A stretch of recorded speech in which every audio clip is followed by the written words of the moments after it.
Black Ops 6, you're out. Where to begin? I guess the zombies. I love COD Zombies with a passion that is unlimited. The visuals, sound design, transit. It's all just perfect, yet newer CODs are just getting a lot more hate. And in my eyes, MW3, Vanguard, those don't count. Only Treyarch exclusively in this house. But Dad, I want to play Burger Town! Too fucking bad. You're gonna play Die Rise and you're gonna fucking hate it. And in general, the community has been more split than ever. OGs having hissy fits and newer players just sucking their thumbs. And I do have some opinions that if you'd like me to share on the community, comment down below, and I will surely stir up some opinions. So, newsflash, this game is pretty good. Is it perfect? Fuck no. Like for zombies, as an OG player, I doubt they will ever make something that magical, ever. Like really, step back and look at BO3 and what that gave us. So much imagination, love, and care just implanted into that game. Now back to BO6. This game has so much good compared to its sister location, Cold War, and in my eyes, having like a garden warfare experience. The first was a great structure, showing potential and room to grow, while the second just improved fixed issues and didn't change things that people liked. So, let's talk about the good, the bad, and the in-between of Black Ops 6 Zombies. But before we hop in, if you enjoyed this video, consider subscribing. It would make my day and it would show me that I'm doing a good job. A bit of a side note, I'm comparing this game pretty heavily on Cold War. I want to look at the implements they made in that game and what they improved on and maybe even exceeded with. Starting with not even the gameplay, but loadouts. Major the same, any guns you want, and now you can have any number of attachments. You always have a melee. There's a new field upgrade and AAT, which are cool but not showstoppers. But of course, the biggest change, gobble gums. You pick your loadout in 5. Then you spin the machines around the map praying for the right gums. The biggest difference from here in BO3 is that you can carry 4 and use them whenever. And they have a cooldown instead of a cost. I love how somehow in BO6, when Treyarch is greedier than ever, now they make them completely free. The way you get them is simple. You play rounds and randomly you'll get up to 3 gobble gums completely randomly. I applaud them for not making it impossible to get without money or something dumb like that. Moving on to augments. Unlike Cold War, you don't get tokens randomly.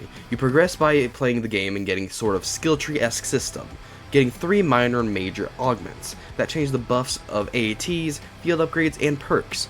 I love this system leaps and bounds more than Cold War's, which makes you feel smothered by all the things you get. Now you can choose depending on your playstyles. You might want immunity to fall damage or extra sprint depending on how you play. Okay, before going in, operators, real quickly, I have a bit of a gripe with them.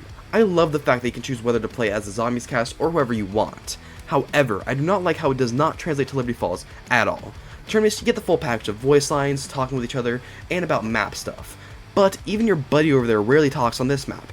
Which makes sense, those 4 couldn't be there in Liberty Falls because they're in Terminus. But I feel like the new cast would have been great, maybe even a celebrity one because it's been so long. And also, even in Terminus, you rarely hear anything. It's not the same. Yeah. Okay, finally, the game. Well, quickly the settings. Because I have to approve the fact that they would let us get a very OG feel, or a new feel, and even just a you feel. It makes the game look and feel great, and you still get the option to turn on health bars, maps, medals, etc., but it's not necessary. Okay, game time. Spawning in, I already have some problems. For one, I would rather buy your first stock of armor, since they make surviving so much easier, or at least not starting out with a full inventory of plates. But other than that, it's pretty similar. Kill and hack your way to power or pack and have a good time. I enjoy that pack is now only for packing, and that makes quickly hitting it up so much easier and more amazing. Even though I will always hold a special place in my heart for the old animation. They made a quirky new armory system. Ammo ain't cheap, but the ass whoopings are free. That really just makes me think, that's fucking zombies! It's fun, and I feel like we lose that sometimes in newer zombies, or at least without making it shit. Oh yeah, Melee Macchiato. Cool name, mid-jingle, it's a shit perk. Long wind-up time, long recovery time, in general, who cares? Oh shit, is that it? Kinda. We still have bigger and bolder things. I was talking about the experience off-rip. How about we talk about the mango-shaped problem in front of us? Now, I like how they changed the power progression going for a more slower start. That makes you feel helpless. But it's AIDS. Color rarities rarely matter. AATs are there. Pack turns your pea shooter into a potato gun. The only thing worth buying are armor slots for more inevitable hits. Because I don't get how these guys have such long reach, like fucking Shaquille O'Neal over there. Because I swear to Jesus, I'm miles away from home slice and I'm still getting hit. Legit, armor is such a crutch because you have to have it. Many times I will try and run just to realize I will never get hit every time that this stupid 10-second regen timer is about to come out. But high rounds, oh high rounds. Fuck no. Varuk round 30 is easier than this shit. Most bosses in this game are just lazy. We have Spider Recycled and Bugs 2.0. Amalgamations are mimics with a little Thrasher spice.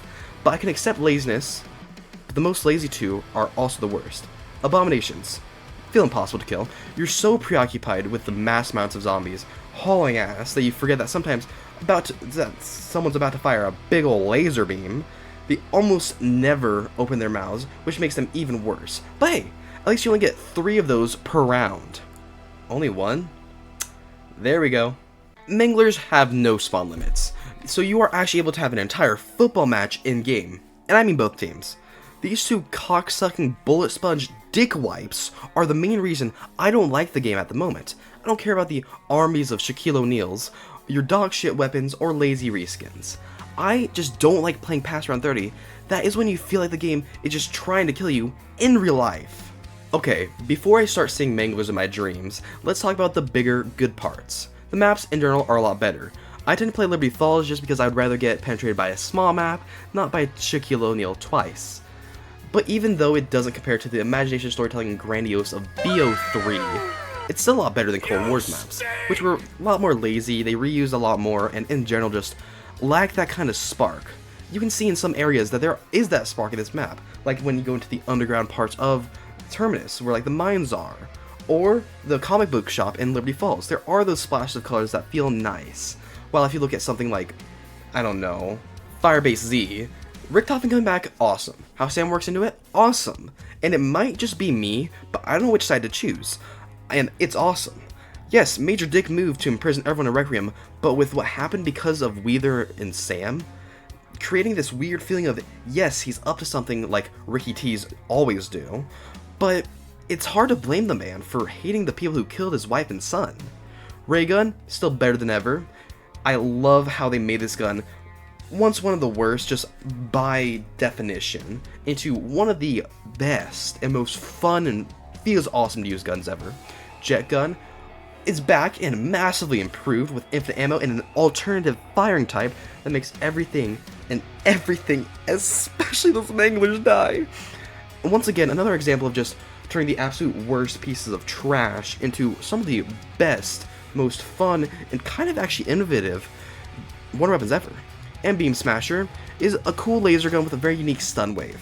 I feel like this is like the weakest of the 3. For one, the beam kind of feels like it drops off a lot faster, especially because of how it works. It just isn't the most fun to use.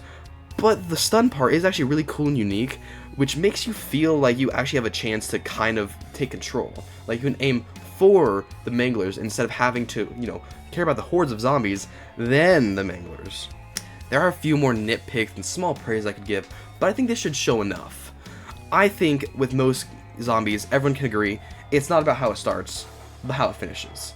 They could change things to make it better, just because you start out with 2 mid maps, which I do think they are kind of mid in comparison to some of the better ones. I would say though that they do have a lot more imagination than, let's say, Cold War, like I said, but just because of that starting lot doesn't mean anything.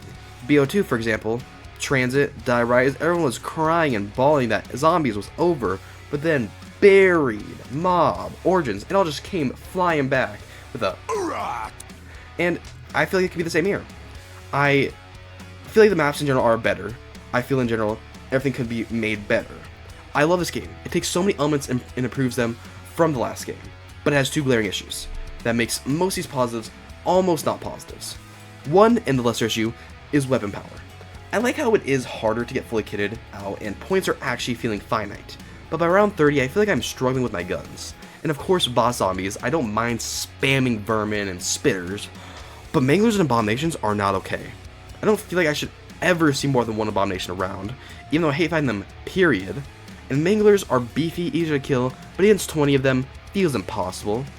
And what sucks is that main issue would have been fine in Cold War, where you are more OP, would have evened out those dogshit spawns. And spawn rates were hypothetically not dogshit, then weaker guns would be fine. The mode is leaps and bounds better with a couple of fundamental flaws holding it back. I would say, as it stands, I would give this game a 6.5 out of 10.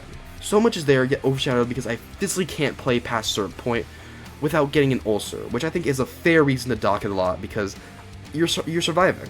And if it feels impossible to survive, which, yes, at some point you should, but I feel like round 30, especially for people who are okayly experienced, shouldn't be hard.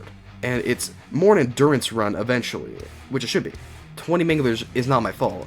3 Abominations at once is not my fault. The game has so much potential. I hope they can fix those 2 things, making it more fun to play through. Thank you for watching. If you enjoyed, please consider subscribing, comment your thoughts and opinions on the game below. I would love to see your opinions on this, see what you might think are bigger problems, and also in general, I just want to hear your thoughts on the game. I know it's polarizing for some, because people love the OG games, me included, but I feel like if you give it a chance, it's not that bad. And I personally love how they're trying to make it more universal.